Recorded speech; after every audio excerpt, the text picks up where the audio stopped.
What is good guys no? And we are now back no with another new video na naman tayo mga tol. So probably guys nakikita ninyo yung title natin down below. Eto yon. So ito guys no, syempre no, kung naghahanap kayo no ng isa sa mga pinakamalupit na brake set, probably nasa tamang video ka. So ito guys, magano tayo, share ko to sa inyo. Isa sa mga dream brake set no ng everybody no. Ito guys syempre, walang iba itong Hope, no? Na Tech 4 X2 na brake set na meron tayo dito.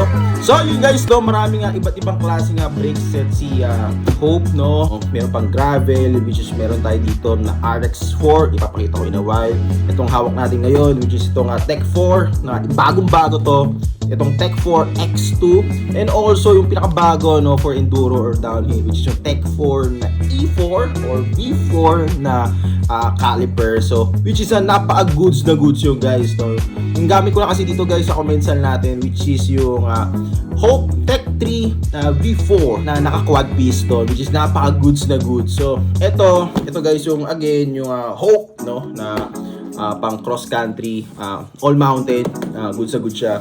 At ito yung sinasabi ko sa inyo na Hope na pang gravel, which is itong RX4 caliper. I-unboxing natin to guys no sa mga susunod na araw. Ayan siya. So hindi ko pa siya talaga nabubuksan, as you can see. Caliper lang siya. Yan. So good no sa mga gravel bikes natin naka titos and titas. Ayun siya, naman napaka-pogi yan, napaka-quality niyan, bro. Amazing. Diba? So abangan nyo guys, gagawin natin ito ng next review in the next couple of days. Okay? So guys, ito yung ito yung pang gravel natin, no. Ayan, abangan niyo. So, magfo-focus tayo guys dito no sa Hope na Tech 4 no X2.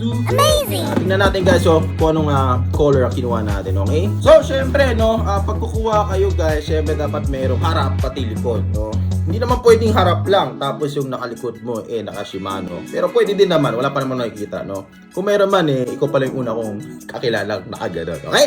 Hope syempre pares yan. Make sure na kukunin nyo dalawa, harap pati likod, okay? So as you get no yung brake set na ito, ayan siya, dalawa siya, so pares yan.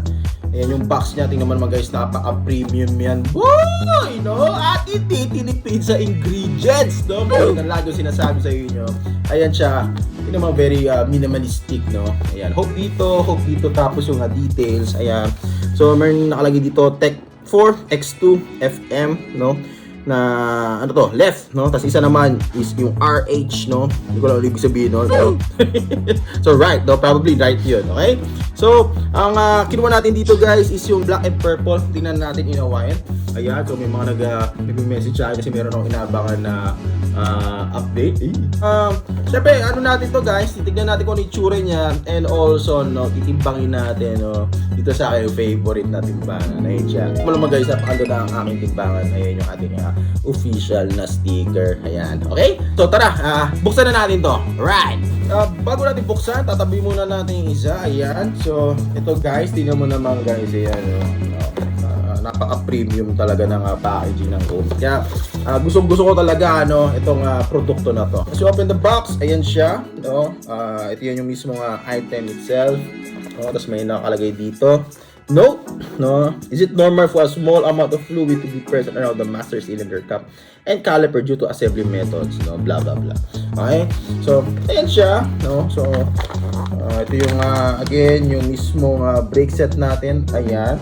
And also meron siyang instruction manual and free stickers as always, which is goods na goods yan.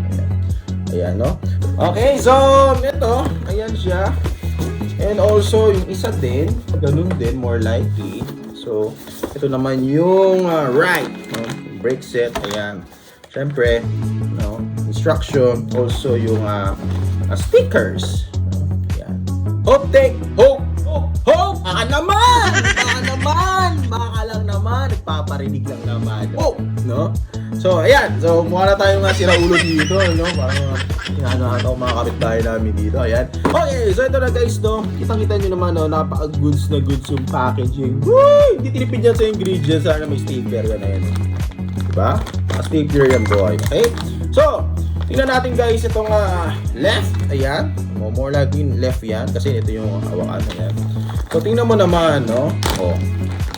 Diba? Bagong-bago to, guys. So, isa sa mga pinakagusto ko sa Hope, actually, yung color combination niya. So, available to, guys, no? Sa black, red, blue, purple, orange, no? Name it, call it, no? Marami sila dyan. No? And also, pwede mong i-mix and match, no? Yung mga colors niya. Tingnan mo naman, guys, napaka-goods na goods to. Ayan, diba? Yung, quality nito, guys, like, you know, high quality, super fineness, the best in the market. What? Bro, what are you talking about, man? Diba? Napaka-legit. Is yung mismong brake natin, ayan, caliper niyan, like super, diba? Ang ganda ng mga features niya, ayan. So may ano dito, may detail ditong kulay purple, and also yung X2, ayan. Hope X2, ayan siya. Tapos yung pads, ayan. So dual piston lang to, guys, pero ang ganda ng feels niya, no? Feels like 20k, 1,000 pesos. Okay, and also syempre, guys, ito yung hose niya, ayan. So solid naman, guys, napaka-goods, napaka-kinis. And syempre, ano pa to, wala pa tong putol. So it really depends, no, kung paano mo siya gagamitin and puputulan, no. And ito, guys, yung master cylinder, no. Ito mismo yung pinaka-brake natin, ayan. So kita mo naman. So hindi ko siya pipigain kasi gagalaw yung yung pads. So ayan na siya. So tingnan mo naman. Tingnan. Op. Ayoko talaga pipigay ito, no? It would be a disaster pag piniga mo na walang rotors or, you know, harang dito. So pwedeng lumabas yung natin dito, yung brake fluid. Okay? So, ayan siya. Diba? Kita nyo naman, napaka-goods na goods yan. No? Ito na, guys, no, yung pinakabago ni Hope. Itong Tech 4. Sinasabi nila dito, syempre, mas maganda. And also, no, it will give you the most powerful brake power. You know? MT200, let's go! Bago na yung design niya, napakinis. Ayan. So, and also, guys, yung lever feels na dito, like, super solid, nagbago rin. Ayan, meron siyang details dito, as you can see. Ayan, Tech 4. Ayan, tapos may mga butas siya dito, no, for added extra grip, no, kahit walang gloves, no, napakasarap hawakan. And also, dito yung niya, yung meron tayo dito, yung bite point, and also yung adjustment, nandito na rin. So, like sa ginagamit natin, guys, no, na Shimano and Tektro, no, may ina-adjust pa dito yun, eh. Pero to, guys, nandito na. Ayan yung adjustment ng lever. Yan, depende sa sa reach ng fingers nyo. Ayan, tapos syempre yung bite point. BBC, no? Parang BBC lang, no? Once you go black, you can never go back, no? Saktong-sakto, guys. No? BBC. Okay? So, ayun. So, ginagamit pala dito, guys, is I do believe DOT 4 na yun yung ginagamit nila dito. Hindi pwede yung Shimano mineral oil.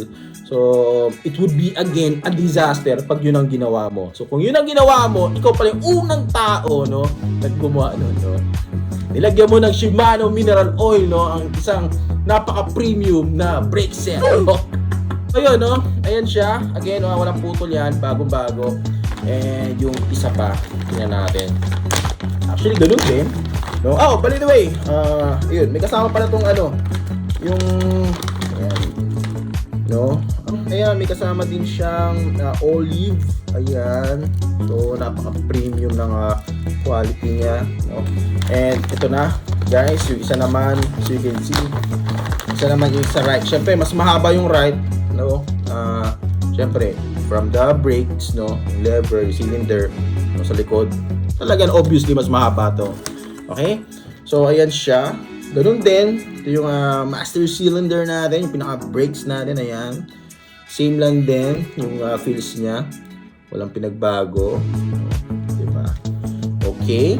And also, yung mismong hose, ayan, mahabang-mahaba siya. Siguro kung kung sa sakto man, no, and also external yung housing ng bike niyo, I think hindi mo na kailangan putulan siya. Pero mostly pinuputulan pa rin siya. Okay? And yan, still with the olives. Kalimutan natin, olives, ayan. And mismo yung caliper. Okay? So, tara, guys, end natin to. Titimbangin natin itong bad boy na to. Let's go! So, ito na, guys, ayan, no, susubukan natin itong timbangin ng ating mga brake set dito. Itong Hope Tech E4 X2 na good for trails, ayan, good for cross country, no?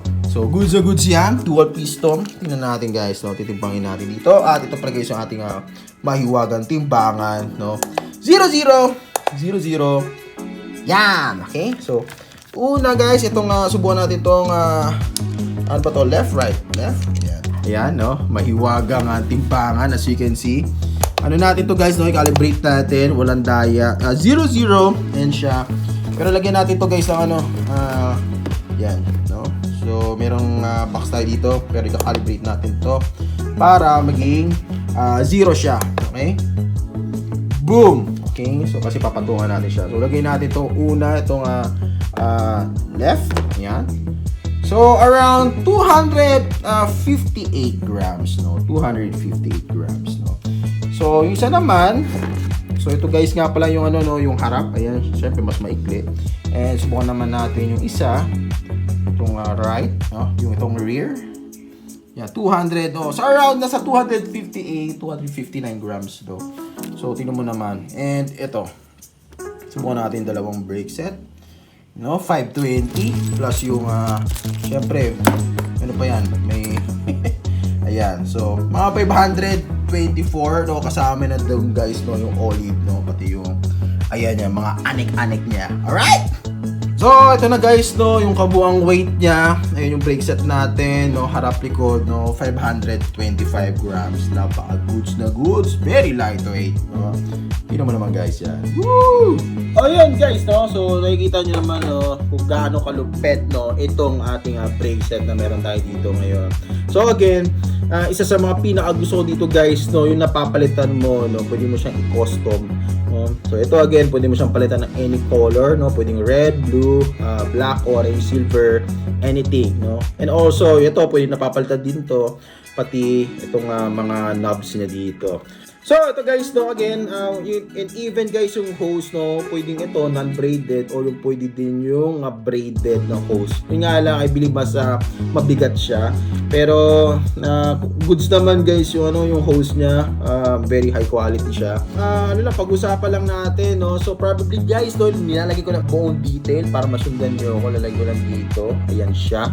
So, tara, sundan nyo ako. So, sinasabi dito guys, no, itong Hope Tech 4 is increased power, no, versus Tech 3. Syempre yung shape niya, no, talagang iniba nila, napansin ko rin yon. And ano pa, ano, improve hinge clamp, reducing weight and improve ergonomics, no. Ayun yung free bite point niya, and also yung reach adjustment nandito. Ito ang sabi ko, ayun siya, dalawang knobs dito. And also sinasabi dito, 30% pressure increase compared with the Tech 3 brake, no? More likely, no, sa madaling salita, mukhang mas mahal lang siya, no? Syempre, bago to, no? Compared sa older version niya, okay? So, ayan na guys. So, ilalay ko lang dyan, no? Kayo na bahala magbasa dyan, okay? So, kung makapansin nyo pa rin, wala makakatalo dito, no? Sa ating Hope brake set na Tech 4 X2 na napaka-solid nito, boy. No, ganda. MT200, oh, let's go. Also guys, pala yung clamping niya, ayan. So, mukhang ano lang, no, open siya, no, parang ganyan, parang pintuan, no. Ayan siya. No, shoot mo na lang, tas yung adjustment over here.